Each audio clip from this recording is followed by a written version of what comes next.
lane really very crowded, and away he goes.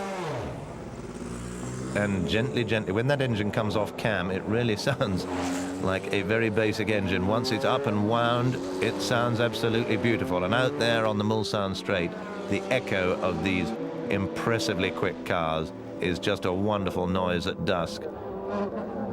200,000 fans from all over the world, including the regulation 50,000 British fans. And we've got a spinner. We've got a spinner that looked like a tyre deflation. And he's hit the barrier, and it's one of the Toyotas. It's one of the Toyotas has hit the barrier, and that is going to be a big problem. Yes, you can see that the right rear worried looks inside, more than worried looks inside the Toyota pit there. And he's going to try, and it is the #1 car of Martin Brundle, and he's trying to get it back to the garage, but I don't see that happening. He smacked the wall really quite hard, and no, he's stopped. That's Martin Brundle thinking, what have I got to do to win this race one more time? We all suspect that if Martin were to win it one more time, he would finally hang up his helmet forever. But that means that the BMWs are in an even stronger position, snatching a few moments of rest. A very mixed crew, this, from Toyota Team Europe in Cologne, Germans and Englishmen, as well as Japanese, obviously. And this is a huge accident. There is not much left of that car. Now, which is this and where are we? That is underneath the Dunlop Bridge. The S is just before the Dunlop Bridge, and that is the #2 Toyota. Toyota have again got a problem. Look at those faces of resignation, the shaking heads. And this is somebody else spinning. This is somebody else spinning. That is an open car. This is not a replay of the Toyota. That's right. That's the Courage C52 of the Italian former Grand Prix trio of Sciattarella, Montermini and Alex Caffi. And that's in a different location altogether. Now, we're seeing once again a picture of the Montero brothers in their 911.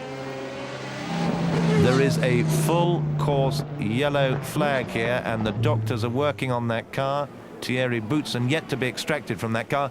And here is, this is the third and only remaining Toyota out of this massive effort, has been taken not into the pits, but straight into the box. Car put up on jacks and is being very carefully looked at. Yes, there is frontal impact damage there on the Montero brothers 911. They must have hit someone, and we take it that they must have hit the Boutsen Toyota. Andre de Cortance there and Ove Anderson, the two men responsible for running the entire Toyota project, have been having a very careful look at the back end of the Japanese-driven car. Now, they have clearly got some secrets which they don't wish the world's press to know about. The Toyota team are dealing with a very difficult situation here. They want to know that after Brundle's accident and now Boutsen's accident, there is nothing inherently wrong with the third car. Yes, flags being waved in order to warn the faster cars that there is somebody moving very slowly indeed. He might yet make it back to the pits. That's the secret to keep going. So, behind the Toyota in third place, the first of the Joest Audis. Then, fascinatingly, the private Thomas Bashir, Steve Soper driven, and Bill Oberlin as well. Private, that's the black 98 BMW, lying fifth, which is really a very good position, and that is the second place BMW. And Joe Winkelhock, known as Smoking Joe, and we see why he's called Smoking Joe, as the tyres are set light once more. But he was lucky there, because are just all dominant. 51, 53, 52 is the team order in the... And that is JJ Leto in the wall at the Porsche curves with the wall right up close. The Schnitzer mechanics are getting spare bodywork ready. They can't believe this has happened. The lead car, and I'm sorry to say, that looks as though JJ is in trouble. It looks as though his leg is hurt, is what the doctors are paying attention to. Now, how has that happened? Those are very difficult corners. Now, he has a nearly 4-lap lead on his teammate, the number 15 car we're looking at here. No, thank heavens for that. After a race of so many dramas, all we needed was an injury to the great JJ. And this, once more, opens a small window of opportunity for the Toyota team. And Gerhard Berger here, BMW's worldwide director of motorsport, the former F1 driver, is talking to Yannick Dalmas, three-time winner at Le Mans, and they are now showing only the number 15 car in the lead because the first BMW has hit the wall. We now watch that car. Gerhard Berger, BMW's Director of Motorsport, we saw there giving a very strong briefing to Yannick Dalma. They realize that with just one car left, they've got to balance consistency and reliability. Consistency and reliability with the need to fend off the number 3 Japanese crewed Toyota. And that is Butch Leitzinger in the Brabham Bernard car he's sharing. The Paynos had all manners of trouble. If they'd been running consistently, they would be third now in front of the Audis, but they're back in 7th position and having to deal with a whole raft of dramas.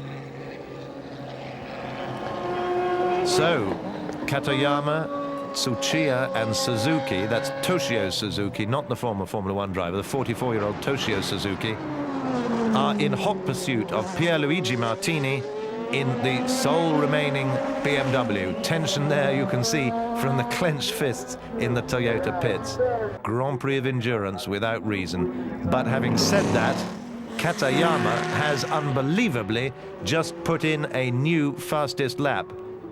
I think the instructions he's getting from Andre de Cortance, who we see here going through his notes, are making it quite clear. And what has happened here? He's got a problem. He's got a problem. Drama again at Le Mans 1999.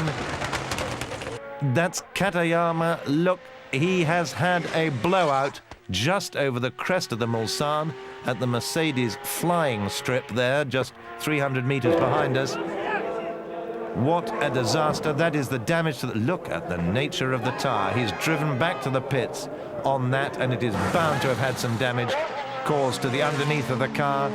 Andre de Cortance, who after all was the designer of the car, wants to have a look and see how much damage has been caused. That's a shame. We were enjoying a closing down of the lead BMW, which we're looking at here, and the BMWs, that they would be in a position that got them up into a podium position in the top 3, but they have, and they did. Now here's going to be an interesting comparison between the GTS cars and the Toyota. But no, what is happening here? There must be a problem with the Toyota, because look, he cannot get past the Vipers on the straight. This is seen from the Beretta Wendlinger, and we're now looking forward from the Toyota.